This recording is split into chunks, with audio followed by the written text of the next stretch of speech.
Bom dia! E o tema de hoje é a prosa. Literatura portuguesa e prosa. Uma das duas não teve o mesmo valor. E ainda, composições em prosa, hagiografia, livros de linhagens ou nobiliários e cronicões. Tudo isso e muito mais. Agora, no meu canal do YouTube. A literatura portuguesa iniciou-se com poesia, como todas as literaturas cultas, atingindo na Idade Média apreciável valor. Já a prosa, que não teve o mesmo valor, é redigida antes do século XV em baixo latim, o latim clássico que se tentou conservar na Idade Média, mas que não evitou a criação do modismo, de modismos e novos termos, ou em português arcaico, e versam assunto sem interesse imediato à literatura. Então, a literatura portuguesa iniciou-se com poesia. Como todas as literaturas cultas, tá? Atingindo na Idade Média apreciável valor. Então, a prosa não teve o mesmo valor que a literatura portuguesa, tá? Então, a literatura portuguesa é que teve valor, tá? E a prosa, como eu disse, não teve o mesmo valor que a literatura portuguesa.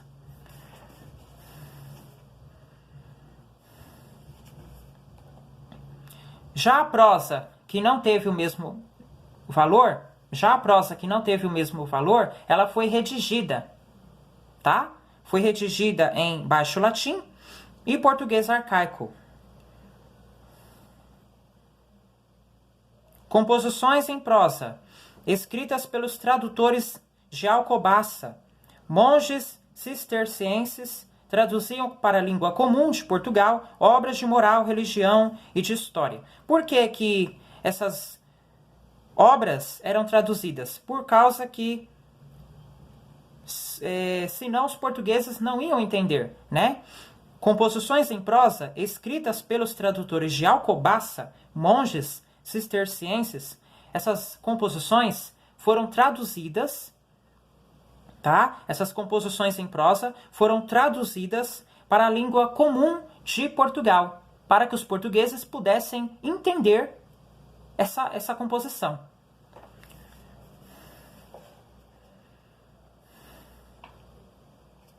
A geografia, ou história da vida e dos milagres dos santos. Então, antigamente, quando se contavam história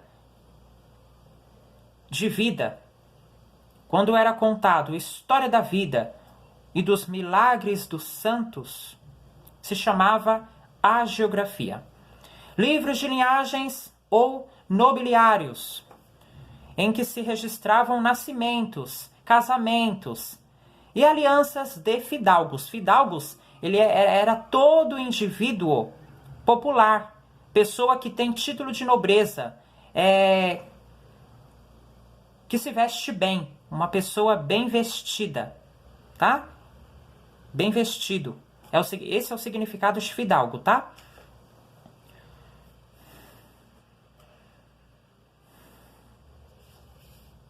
Então, livros de linhagens ou nobiliários em que se registravam nascimentos, quando alguém nascia, casamentos, quando alguém se casava, né? Quando alguém ia se casar, e alianças de fidalgos, né? Destes, o mais conhecido é o redigido pelo Conde de Barcelos, Dom Pedro. Pelo Conde de Barcelos, Dom Pedro.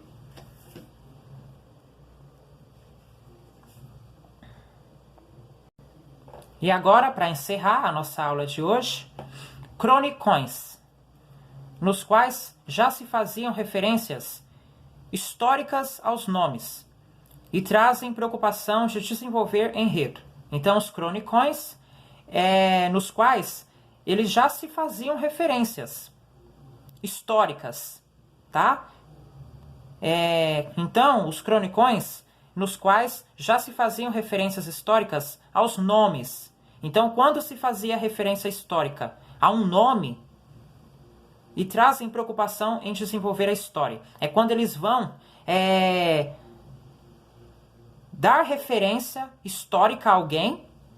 Antigamente, quando ia se dar referência histórica a alguém, a um nome, só que há ali uma preocupação em desenvolver a história dessa pessoa na qual está fazendo referência, tá? Então, a pessoa na qual eles davam referência histórica, né? Essa pessoa na qual eles davam referência histórica, né? Quando se davam referência histórica aos nomes,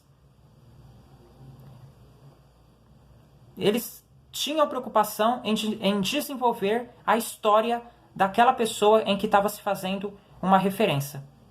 É você fazer referência de alguém, mas na hora de você contar a história dessa pessoa, há ali uma certa preocupação. Acabou a nossa aula, muito obrigado pela sua companhia e audiência. Se você não é inscrito, se inscreve no canal. Se você gostou da aula, achou interessante, aprendeu, já deixa o seu like. Eu fico por aqui, muito obrigado pela sua companhia e até sexta-feira. Tchau, pessoal. Até sexta-feira. Tchau, tchau.